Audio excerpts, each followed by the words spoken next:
Porque tú dices, yo soy rico y me he enriquecido, y de ninguna cosa tengo necesidad, y no sabes que tú eres un desventurado, miserable, pobre, ciego y desnudo.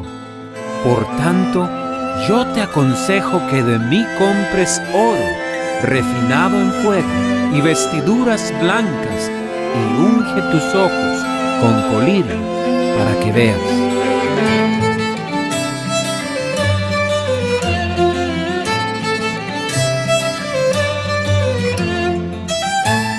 Colirio para mi pueblo.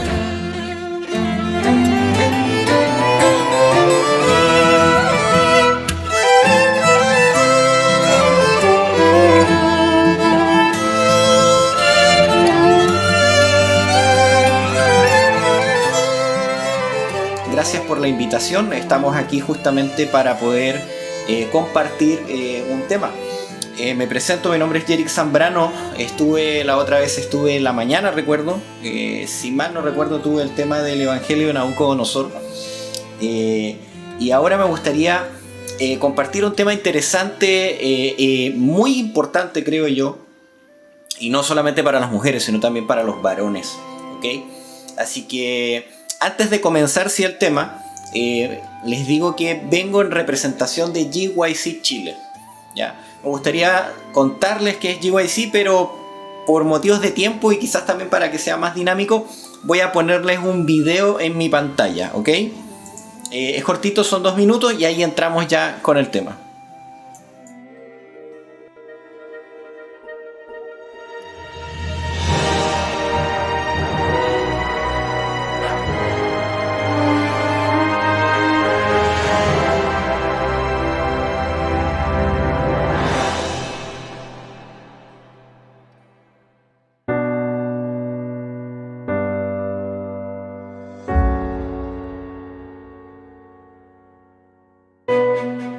Hablar de GYC me recuerda que soy parte de una generación importante, que tiene un llamado: predicar el mensaje del tercer ángel a este mundo que está tan convulsionado.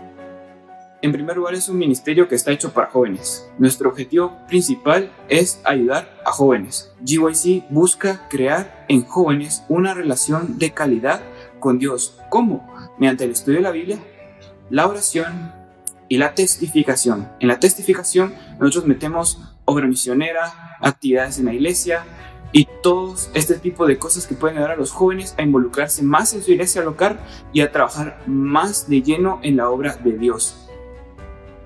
GYC es un ministerio de apoyo a la Iglesia Adventista del Séptimo Día, porque para nosotros lo más importante es entregarle al joven herramientas que lo empoderen. Nos encanta esa palabra, es empoderar al joven a que él, por su propia decisión, por su propia fuerza de voluntad, por su propia conciencia, tome decisiones para transformación de su vida, para su vida espiritual. Apocalipsis 14 nos da el secreto de la victoria y experiencia cristiana de este grupo. Ellos siguen al Cordero donde quiera que éste los dirige. De eso se trata GYC. Se trata de un mensaje en el cual jóvenes adventistas del séptimo día son invitados a contemplar solamente a Cristo, con la esperanza de que esta contemplación desarrolle en ellos la imagen y semejanza de Cristo Jesús, el verdadero propósito para el cual fuimos creados: reflejar la imagen de Dios en medio de la tierra.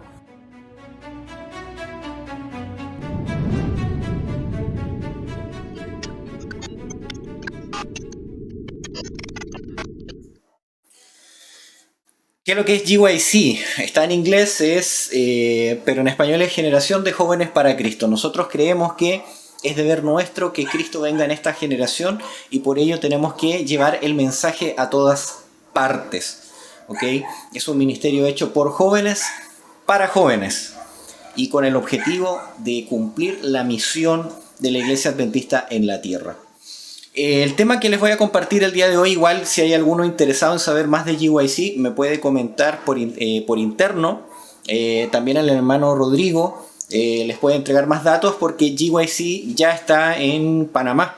Tengo amigos allá que están trabajando como GYC y de esta manera estamos ya en gran parte de Latinoamérica con algunos puntos jóvenes que están trabajando y generando este movimiento, ya que es un movimiento, es decir, para poder trabajar y llevar a Cristo. El tema que les quiero compartir el día de hoy se llama La historia del ministerio de la mujer.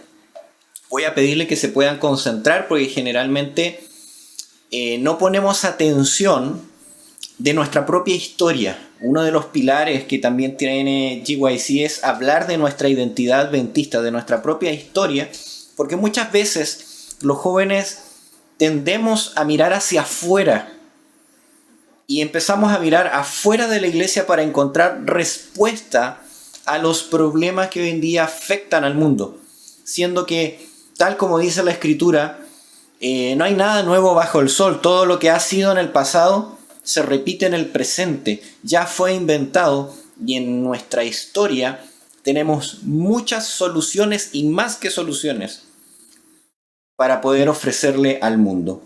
Voy a compartir entonces una diapositiva por medio de mi pantalla. Aquellos que están con el celular en vertical lo pueden colocar así de manera lateral para que puedan verlo. Yendo activando el voltear pantalla para que puedan ver bien. Y quiero hablarle de un personaje, de una pionera adventista. Las mujeres tuvieron un rol importantísimo dentro del movimiento adventista. Debemos recordar que la primera guardadora del sábado en el movimiento adventista fue una mujer. Y ella fue la que le enseñó sobre el sábado a Joseph Bates. ¿Ok? Imagínense, el sábado llegó al movimiento adventista por una mujer. Y aquí les quiero mostrar justamente el poder que tiene la mujer para poder llevar el mensaje de Cristo. Y tiene un deber justamente para poder llevarlo a otras mujeres. Para poder entenderlo, tengo que hablarles del contexto histórico en que nace el ministerio de la mujer. Pues si yo les hablo primeramente del ministerio de la mujer, nace tal día, tal fecha, no tiene sentido. Pero cuando yo agrego los factores históricos cuando nace el ministerio de la mujer, es ahí cuando cobra realmente sentido esta historia. ¿Ok? ¿Cierto? Ahí está. Me van a encontrar en las redes como Colorion Studio. También tengo un canal de YouTube. Van a encontrar muchos temas, muchos sermones allí. Y también, ¿cierto? Estoy cumpliendo en este momento labores ministeriales dentro de GYC Chile como secretario. Hay muchos jóvenes ahí que están trabajando y que estamos haciendo labores. Como les decía, vamos a analizar el contexto histórico. Debemos entender qué estaba sucediendo con las mujeres en ese tiempo para poder entender realmente por qué la importancia del ministerio de la mujer. Tal como les decía, Eclesiastés 1, del 9 al 10, ¿qué es lo que fue? Lo mismo que será. ¿Qué es lo que ha sido hecho? Lo mismo que se hará. Pues nada hay nuevo debajo del sol. ¿Acaso hay algo que se pueda decir, he aquí esto es nuevo? Ya aconteció en los siglos que nos han predecedido. Esto es vital, mis queridos hermanos y hermanas. ¿Ok? Es vital para que entendamos. Hay una parte de la hermana White, una cita donde dice: no tenemos nada que temer, a no ser que olvidemos nuestra historia. Entonces vamos a hablar de eso. Sobre todo a las muchachas, quiero hablarles hoy día especialmente a las muchachas más jóvenes, porque hay muchos movimientos de mujeres que se están levantando. Y es preciso entender el contexto histórico de estos movimientos que tienen mucha relación con el adventismo. ¿Ok? Generalmente hay una fecha muy famosa hoy día en el mundo, en las mujeres, que es el 8 de marzo, que se llama el 8M. ¿Ya? Se recuerda mucho esta fecha, las mujeres salen a marchar, salen con pancartas, ¿cierto? Hay muchas historias con respecto a este día, el 8M, que se encuentran. Por ejemplo, voy a contarle algunas de las historias que se dicen, ¿ya? La muerte de 120 mujeres en una fábrica textil en Nueva York, en las cuales habían marchado por el aumento salarial en 1857. Esta historia hasta la fecha tiene algunas variantes, o sea, nunca van a encontrar realmente qué pasó más o menos se habla de lo que sucedió, pero hay muchas variantes de esa historia. Pero todas estas historias, les quiero decir que son falsas o inexactas, ¿ya? Algunas son falsas, otras son inexactas históricamente hablando. En sus fechas, esto lo comprueban dos historiadoras feministas. Imagínense, para poder comprobar que estas historias son falsas, yo voy a usar dos historiadoras feministas, ¿ya? Para validar de que ustedes puedan leer por internet generalmente a principios de marzo son falsos, ¿ok? Las más conocidas de las versiones es que en 1908 ocurrió dicho incendio donde murieron encerradas por su patrón. Eso es refutado por René Coté y Ana Álvarez, dos historiadoras feministas, y ellas dicen: no existen pruebas documentales de que se produjera un incendio con esas características ese año. El evento más cercano escrito es el incendio de la fábrica Triangle Shirtwaist Company, donde efectivamente murieron muchas mujeres, la mayoría chicas entre 17 a 24 años, inmigrantes, pero esto no ocurrió el 8, sino que ocurrió el 25 de marzo de 1911, 2 días antes de la celebración del primer Día Internacional de la Mujer. Es decir, no se celebraba el 8 de marzo, se celebraba el 27 de marzo. Y cuando sucede este acontecimiento es el 25. Eso es lo más cercano que se va a encontrar como un hecho histórico, pero con datos, si se dan cuenta, inexactos. Aquí van a ver más o menos lo que eran los movimientos de mujeres en ese tiempo. Estas son trabajadoras textiles de Nueva York durante la huelga de 1910. Estamos hablando del tiempo de Ellen White, ¿ya? Por eso es importante que entendamos el contexto histórico. Las fuentes que estoy citando están ahí en pantalla, donde yo acredito que esas fechas son falsas o esos eventos históricos son falsos, ¿ok? Otras versiones que hay del mismo hecho señalan que en esta fecha se produjo una importante manifestación de trabajadoras de la rama textil en Nueva York, pero los datos nuevamente señalan que no se produjo el 8 de marzo de 1908, sino el 27 de septiembre de 1909, cuando los empleados de la fábrica hicieron una huelga de 13 semanas hasta el 15 de febrero de 1910. ¿Ok? ¿Por qué hay problemas con la historia? ¿Por qué circulan tantas versiones? Porque aunque sucedieron eventos, hay inconsistencias en las fechas. Uno tendría que preguntarse, bueno, ¿por qué cambian la historia? ¿Cuál es el propósito de cambiar la historia? Es una narrativa que se construyó posteriormente. Cambiaron las fechas, cambiaron los eventos y construyeron la historia, una historia falsa, ¿ok? Esto es corroborado también por el trabajo de las historiadoras. Aquí hay otras historiadoras mujeres, Lillian Candle y François Pic. Ellas se explican claramente, al igual que las otras historiadoras mencionadas, que la razón de fondo para la larga serie de errores historiográficos sería en realidad la voluntad de eliminar el carácter comunista que más tarde adquiriría el Día Internacional de la Mujer. Es decir, no era un movimiento de mujeres propiamente tal, sino que era un movimiento de mujeres socialistas y comunistas, ¿ok? Y por eso después se construye una narrativa distinta para blanquear el hecho. ¿Por qué esto es importante para la historia? Vamos a conocer realmente qué fue lo que sucedió o qué es lo que pasaba en ese tiempo. Y ahí usted va a tener sentido lo que yo le voy a hablar de los pioneros adventistas. Existió un partido de mujeres socialistas americano. Desde 1908, ellas instauraron una jornada de reflexión y acción denominada el Día de la Mujer. El precedente más directo de la celebración internacional que conocemos el día de hoy. La primera tuvo lugar el 3 de mayo de 1908 en el Teatro Garrick de Chicago, con el objetivo central de hacer campaña por el sufragio femenino y contra la esclavitud sexual. Y la pregunta es, ¿cómo saltamos entonces del 3 al 8? Para entender los hechos de la historia, existen muchos eventos relacionados con momentos cruciales de la historia del siglo XX.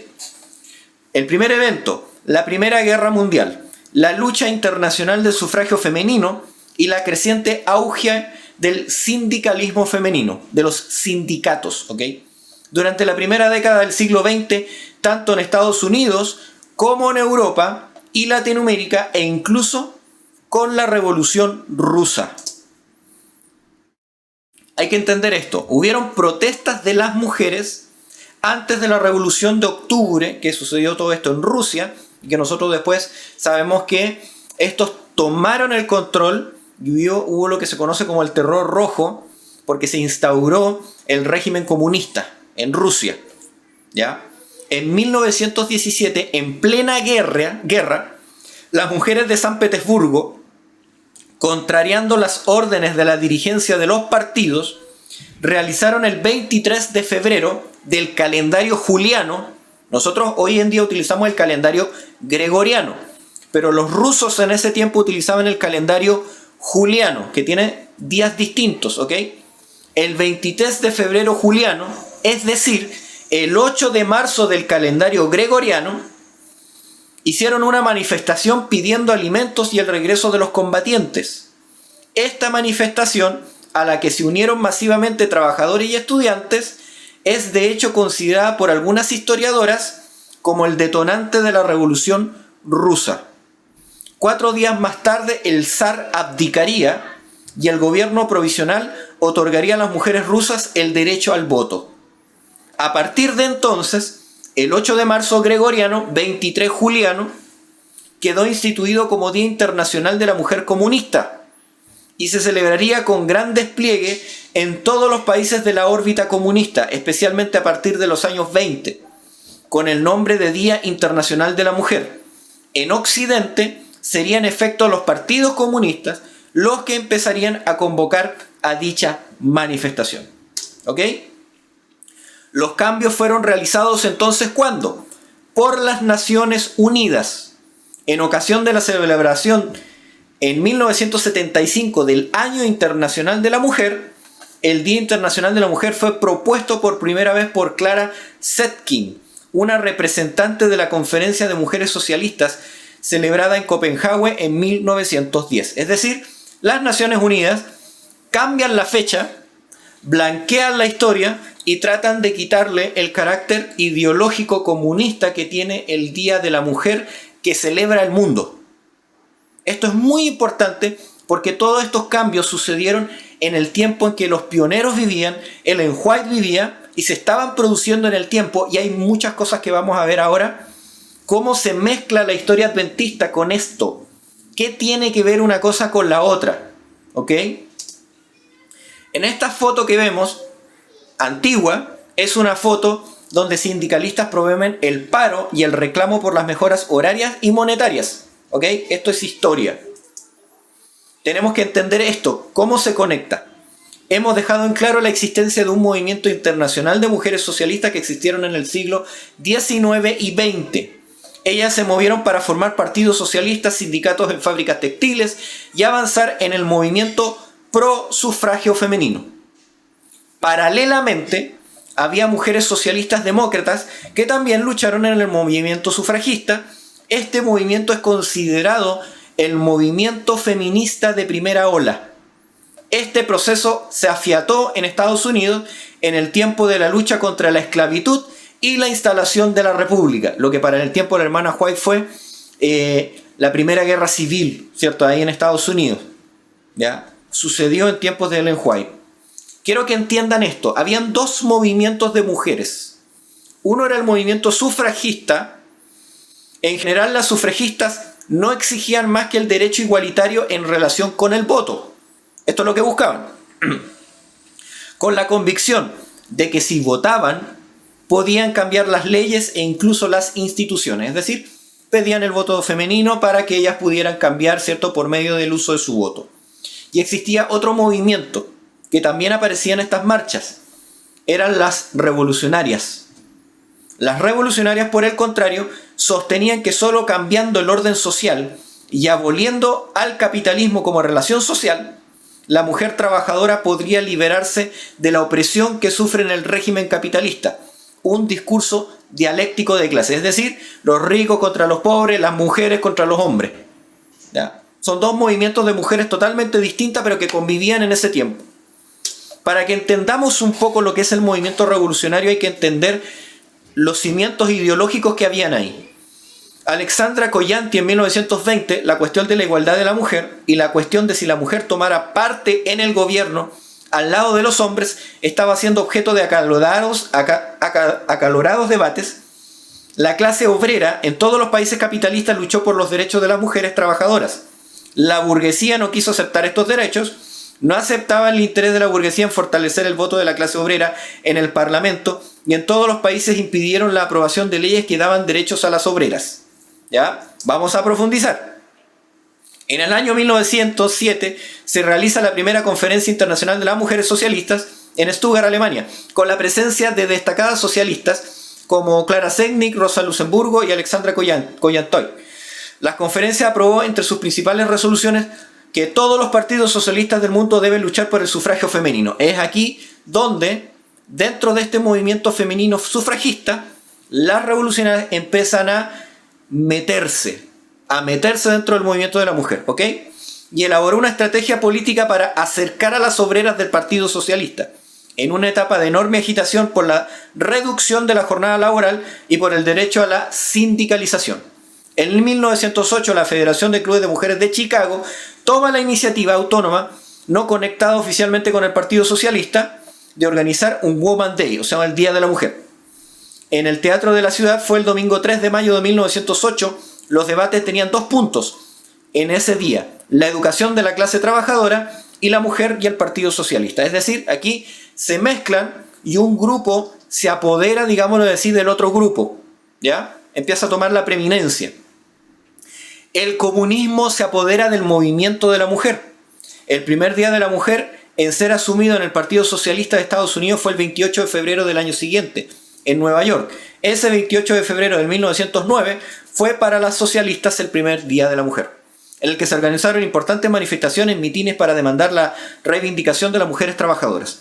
La celebración se fue ampliando progresivamente a más países. Rusia adoptó el Día de la Mujer tras la Revolución Comunista en 1917 y le siguieron muchos países. En China se conmemora desde 1929, en España se celebró en 1936. Y el color morado, ojo, que ustedes van a ver en esas marchas, el color morado, el color representativo del Día de la Mujer comunista, que ya lo estamos aclarando, y el que adoptan las mujeres y los edificios como signo de la reivindicación, fue el color en 1908, utilizado por las sufragistas inglesas. ¿Por qué es importante entender que el Partido Comunista entró en esto? Carlos Marx dice, el que creó el comunismo: la mujer se ha convertido en parte activa de nuestra producción socialista. Alguien que sepa de algo de historia sabe que son imposibles las transformaciones sociales importantes sin la agitación entre las mujeres. Estos grupos intentan agitar a las mujeres para que salgan a protestar. Eso es lo que dice él, para que se realicen cambios. León Trotsky, también otro ideólogo comunista. La revolución trató heroicamente de destruir el antiguo hogar familiar. Esto es lo que hace el comunismo, la revolución comunista. Trata de destruir el antiguo hogar familiar, corrompido. Eso es lo que creía Trotsky. Institución arcaica, rutinaria y asfixiante, que condena a la mujer de la clase trabajadora a los trabajos forzados desde la infancia hasta su muerte. La familia, considerada como una pequeña empresa cerrada, debía ser sustituida. ¿Qué querían estos movimientos? Sustituir a la familia, según la intención de los revolucionarios, por un sistema acabado de servicios sociales. Mire lo que querían hacer ellos. Querían que el Estado entregara las maternidades, las casas cunas, los jardines de infancia, restaurantes, lavanderías, dispensarios, hospitales, sanatorios, organizaciones deportivas, cines, teatros, etc. ¿Para qué? Para que la familia no tuviera roles que cumplir, sino que los asumiera el Estado. La absorción completa de las funciones económicas de la familia por la sociedad socialista, al unir a toda una generación por la solidaridad, bueno, ellos le dicen solidaridad, y la asistencia mutua, debía proporcionar a la mujer y en consecuencia a la pareja una verdadera emancipación del yugo secular. Es decir, querían destruir la familia para que todas las obligaciones de la familia pasaran al Estado. Esto es lo que nosotros conocemos, y ustedes lo pueden leer profundizándolo en el conflicto de los siglos, ¿cierto? El movimiento feminista está fuertemente relacionado con el revolucionismo ateo. La bestia de Apocalipsis 11. Ustedes pueden leerlo en el conflicto de los siglos, lo que es la bestia de Apocalipsis 11. Fuertemente, ya que hemos demostrado que esto está fuertemente arraigado en su ADN y no puede ser desprovisto de la lucha dialéctica. ¿Qué es lo que es la lucha dialéctica? La lucha de clases, el hombre contra la mujer, el rico contra el pobre. Trata de dividir la sociedad para generar revolución, ¿ya? Dice, en este movimiento, el 8M, está la dialéctica de la lucha de clases. Divide al hombre y lo transforma en su enemigo, olvidando que hay un león rugiente buscando a quien devorar. Es netamente ateo y cree que los problemas sociales se enfrascan simplemente en el tema del Estado. ¿Qué pasó? Y ahora van a entender por qué les estoy diciendo todo esto hoy. ¿Qué tiene que ver con el ministerio de la mujer? La respuesta de Dios a todos estos cambios que se realizaron en ese tiempo fue el ministerio de la mujer. Vamos a ver cómo Dios guió a su pueblo para que no tuvieran nada que ver con esos movimientos de ese tiempo, que hasta el día de hoy permanecen, pero que comenzaron en ese tiempo. Ellen White no estuvo sin conocimiento de estos movimientos sufragistas, pro mujer o los movimientos revolucionarios, pero el Espíritu de Dios fue revelándole paso a paso según la iglesia necesitara para entender la naturaleza de estos hechos que sucedían en el mundo. Vamos a revisar esto. Antes de continuar, ¿me permiten tomar un poquito de agua? En Hijas de Dios, en la página 252, van a encontrar algo interesante. Es Ellen White que le escribe a la señora Graves. Dice, señorita Graves, o señora Graves, considera el asunto del aumento de la criminalidad y la desmoralización de la sociedad de la misma manera en que yo lo veo. Y dice que las mujeres deberían votar, lo que nosotros hablamos recién del movimiento sufragista, ¿cierto? Para detener este tipo de leyes. Tuvimos una larga charla con relación a la temperancia. Ese era el centro que tenía ella. Ella ha estado pensando y meditando estas cosas y su mente está madura para una decisión.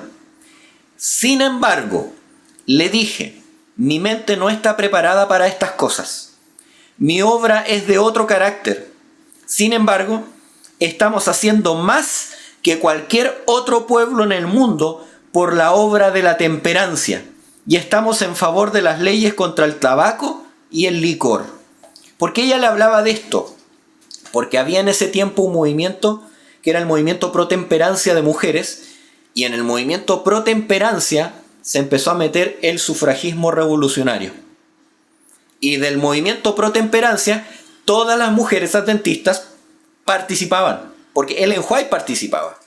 Vamos a avanzar.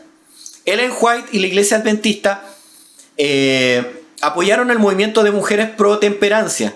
Este era un movimiento femenino contra el uso del alcohol y el tabaco. Este movimiento planteó también la igualdad de todos los hombres y plantearse contra la esclavitud. Miren, interesante el movimiento pro temperancia. Ellen White era cercano, pero mantuvo distancia del movimiento sufragista. ¿Por qué Ellen White tomó distancia del movimiento sufragista, pero no del movimiento pro temperancia femenino?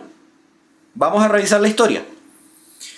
Poco a poco Ellen White comenzó a recibir más luz de Dios en base a las interrogantes sobre estos asuntos. Cuando él le dijo, mi mente no está preparada. ¿Se acuerdan que le dijo eso en Hija de Dios? Ahora ella empieza a recibir más luz. Lentamente su postura pasiva frente a estos sucesos comenzó a cambiar a una postura activa. Veamos cuál fue la postura activa que ella fue desarrollando. Esto está en Consejos para la Iglesia 270.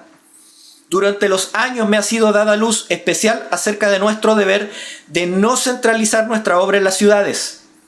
El ruido y el bullicio que las llenan, las condiciones que en ellas crean los sindicatos y las huelgas impedirán nuestra obra. ¿Se acuerdan que hablamos que el movimiento sufragista revolucionario empezó a generar las protestas? ¿Cierto? Miren lo que empezó a decir ella. Las condiciones que ellas crean los sindicatos y las huelgas impedirán nuestra obra. Ciertos individuos tratan de lograr, repito, ciertos individuos tratan de lograr, ¿cierto?, que las personas de diferentes oficios se sindicalicen. Este es el paralelo. ¿Se acuerdan del movimiento de mujeres que estaban buscando que la gente se sindicalizara? Ella dice, hay muchos que dicen que todos tienen que sindicalizarse. Tal no es el plan de Dios, sino de una potencia que de ningún modo debemos reconocer.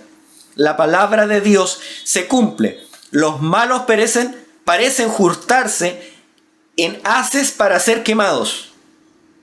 Debemos emplear ahora todas las capacidades que se nos han confiado para dar al mundo el último mensaje de misericordia. En esta obra debemos conservar nuestra individualidad. No debemos unirnos a sociedades secretas ni sindicatos. Debemos permanecer libres en Dios y esperar que de Jesús las instrucciones que necesitamos. Todos nuestros movimientos deben realizarse comprendiendo la importancia de la obra que hacemos para Dios. Es decir, la primera parte dice, estos movimientos que tratan de sindicalizar a la gente, incluidas las mujeres, no son de Dios y van a impedir la obra, el avance de la obra. Primera revelación que ella tuvo, y ella escribió este consejo para la iglesia, ¿cierto?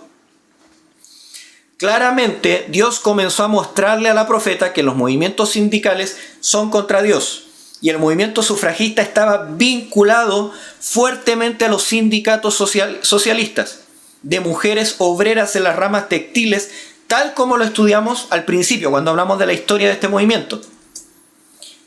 Ahora vamos a comenzar a conocer a esta persona que está ahí en la foto, ¿ya? Ella se llama Sarepta Irish.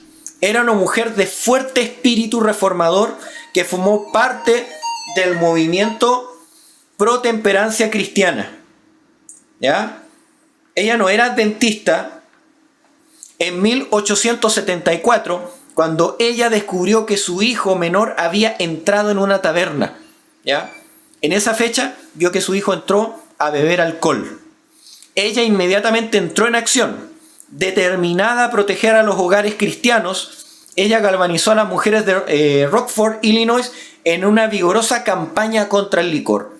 ¿Qué estaba pasando? La gente estaba cayendo así como en la droga hoy en día, en el licor. Comenzó a ver cómo los hogares fallaban por agotadores turnos de trabajos y con familias sufriendo porque los hombres despilfarraban sus ingresos en tabernas, en los bares, con niños esclavizados en fábricas para ayudar a que sus familias sobrevivan. Sarepta no podía permanecer en silencio. ¿Qué pasaba? Los sueldos eran bajos, pero alcanzaban. Y como bebían los hombres alcohol, se tomaban el dinero y al final tenían que salir a trabajar los hijos. Y los hijos también después caían en las tabernas. Se estaba formando una degradación social y ella vio esto y empezó a levantarse en contra de esto. Ella trabajó en hogares y en pequeños grupos. Ella escribió tratados, panfletos y libros. Y se hizo pública, un personaje público en ese tiempo. De reuniones campestres a convenciones, a congresos en iglesias. Ella predicó a grandes multitudes. Cientos aceptaron a Cristo y cambiaron sus costumbres.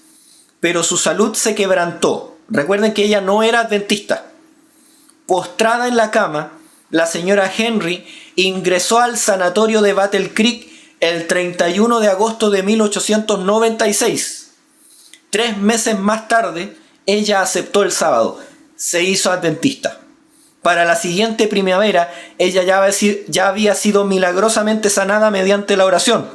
Restaurado su vigor anterior, ella predicó a una audiencia de 2.500 personas en el tabernáculo de Daim. Ella luchó para entender y aceptar el don profético. Ella le costaba aceptar esta parte de que Ellen White fuera profeta. Una vez que ella aceptó que ella era profeta, estudió, revisó con la Biblia, las dos mujeres gigantes espirituales y líderes maduras gravitaron entre sí, empezaron a mandarse correspondencia, ¿ya? Transoceánica. Empezó ella a escribirle cartas y a preguntarle y a pedirle consejo a Ellen White. Ellen White aconsejó directamente a Irish, ¿cierto?, de seguir apoyando el movimiento pro temperancia. Le dijo, en ese movimiento contra el licor, contra el tabaco, no te salgas. Y trabaja por las mujeres de nuestra congregación. el 6 de diciembre de 1898, la señora Henry publicó sus esperanzas en un suplemento de 4 hojas en la Review and Herald.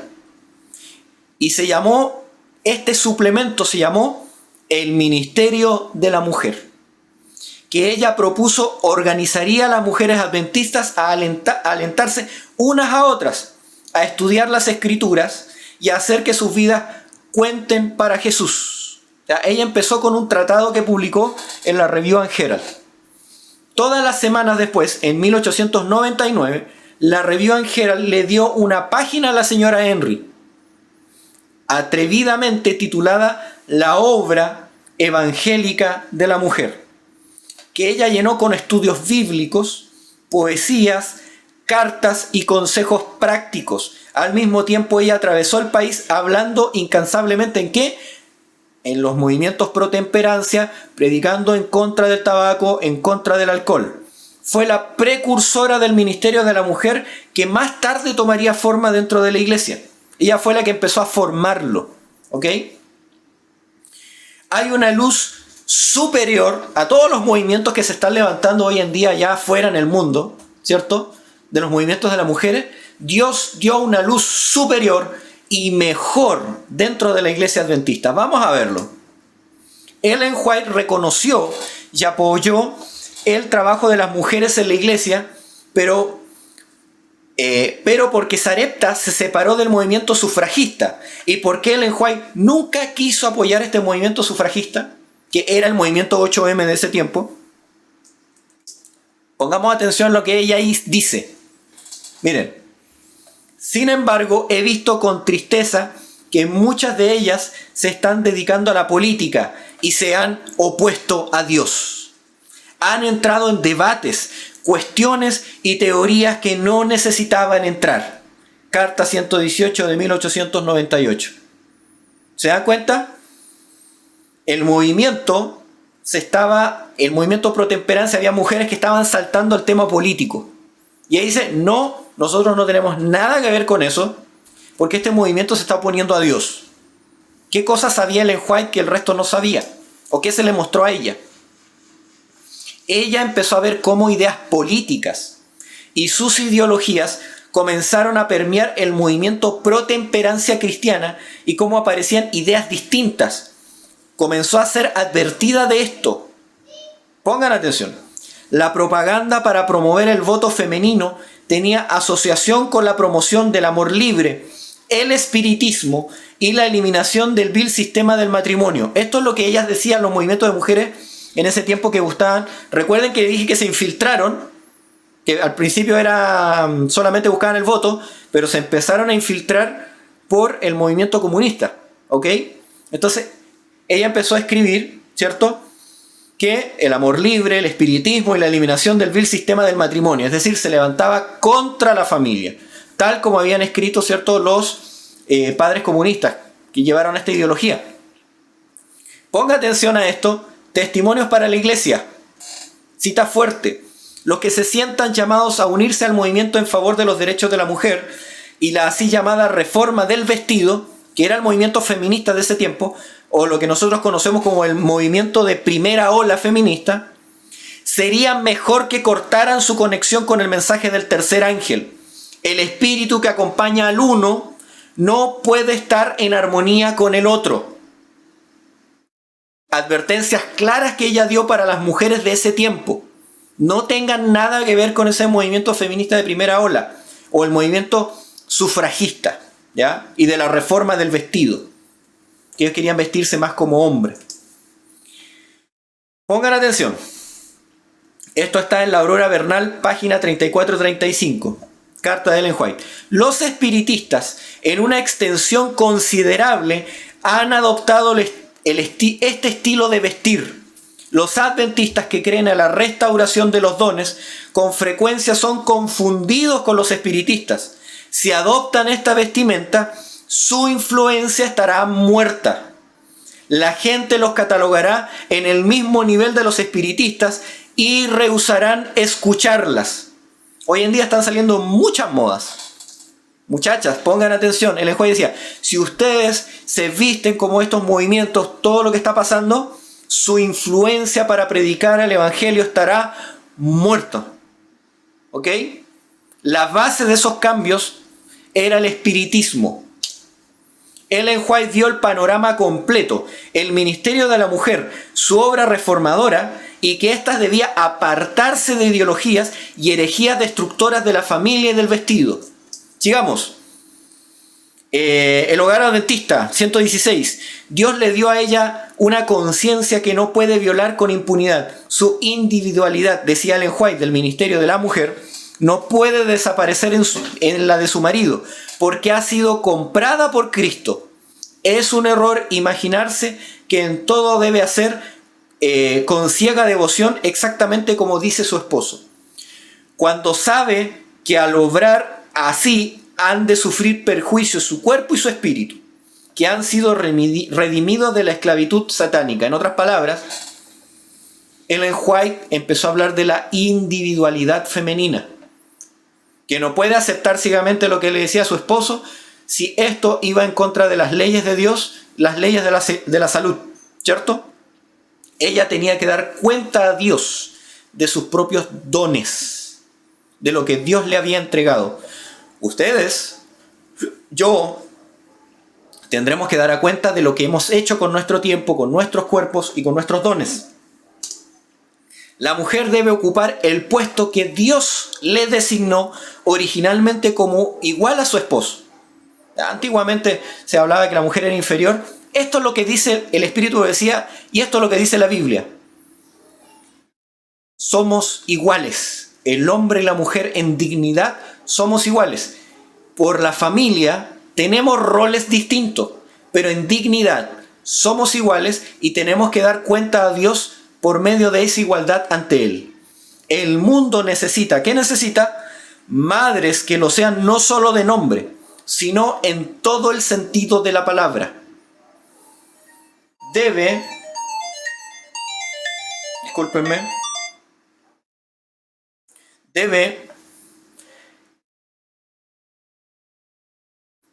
considerar que tienen igualdad con su esposo, que debe estar a su lado permaneciendo fiel en el puesto de su deber y él en el suyo. Quiero mostrarles una imagen interesante. Aquí tenemos a Sara y a Abraham. El plan de Dios es la familia. Y la mujer tiene un plan. Hay un plan de Dios para la mujer en la familia, dentro de la iglesia. Vimos que Sarepta Iris comenzó un movimiento de reforma pro temperancia, lo que llamaríamos hoy la reforma pro salud. ¿Ok? Y fue enviada a hacer esos cambios dentro de la iglesia, porque vio que si ella educaba a los niños, a los jóvenes, a los adultos, traería no solamente bienestar a las familias de la iglesia, sino bienestar a la nación. ¿Ok? Personas temperantes son buenas personas para la sociedad, y de la sociedad salen los líderes. Cuando un líder es dado al vino, a la corrupción, al poder, se destruye la nación. Y ella decía, nuestra obra no tiene que ser ahí con el tema del sufragio, las disputas, los sindicatos, sino que nuestra obra tiene que ir al corazón mismo de la familia. Sara llamaba a su esposo mi señor. Imagínense ese vínculo que tenía. Pero ¿cómo trataba Abraham a Sara? Cuando usted lee la Biblia no hay disputa. Generalmente estos movimientos que ustedes van a ver en las noticias, ojalá de ustedes ninguna señorita presente hayan salido en estos movimientos, ojalá que no, y si no, bueno, pueden pedir perdón al Señor y tomar el rol que está para ustedes dentro de la iglesia. Hay una labor de reforma dentro de la iglesia. Pueden llevar adelante esta reforma tal como lo hizo ella. El mundo hoy en día está enfermo, se está muriendo, tienes problemas de salud. ¿Cuánto se necesita de mujeres hábiles que puedan hacer tratamientos, que puedan atender y que puedan enseñarle al mundo a dejar los vicios que destruyen la sociedad moderna? Si usted dice, no, lo que destruye el mundo son los políticos. No, lo que destruye el mundo es el pecado y los vicios que trae el pecado. Cuando la iglesia lucha en contra del pecado y de los vicios que trae el pecado, están finalmente haciendo un mundo mejor. Personas temperantes pueden tomar mejores decisiones y pueden ser guiadas por el Espíritu Santo.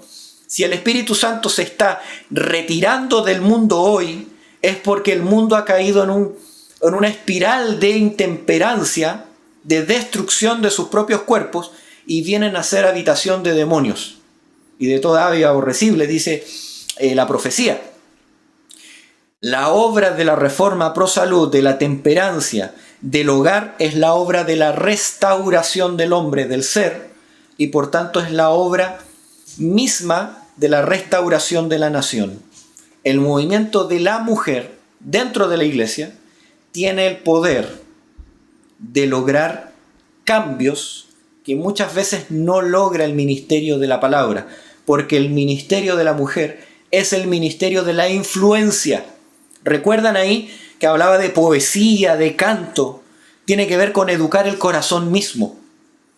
La mujer, por medio de esa parte afectiva, sentimental que tiene el poder de cambiar la corriente de las influencias. Esperando que podamos entender por qué el movimiento adventista, el ministerio de la mujer, es la solución de Dios para todos estos problemas que estamos viendo y que es algo mejor que lo que puede ofrecer el mundo. Espero que podamos entender y profundizar. Hay un libro que está escrito por Sarepta Irish, lo tiene la iglesia, que tiene que ver con el ministerio de la mujer, donde profundiza todas estas cosas, de cómo la mujer es una fuerza de cambio dentro de la iglesia. Buenas madres, rectas, aunque los cielos se desplomen, crean buenos hijos. Buenos hijos son buenos ministros, buenos líderes del mañana. Mujeres, hombres.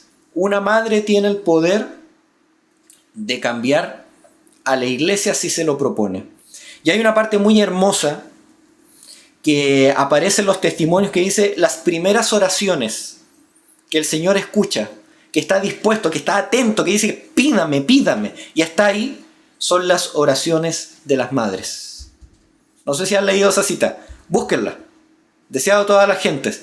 Las oraciones de las madres son las que tienen preferencia. Y el amor más cercano al de Dios aquí en la tierra, escribe Ellen White, es el amor de las madres. No miremos afuera de la iglesia, miremos a nuestra historia y miremos al poder que el Señor ha entregado al ministerio de la mujer.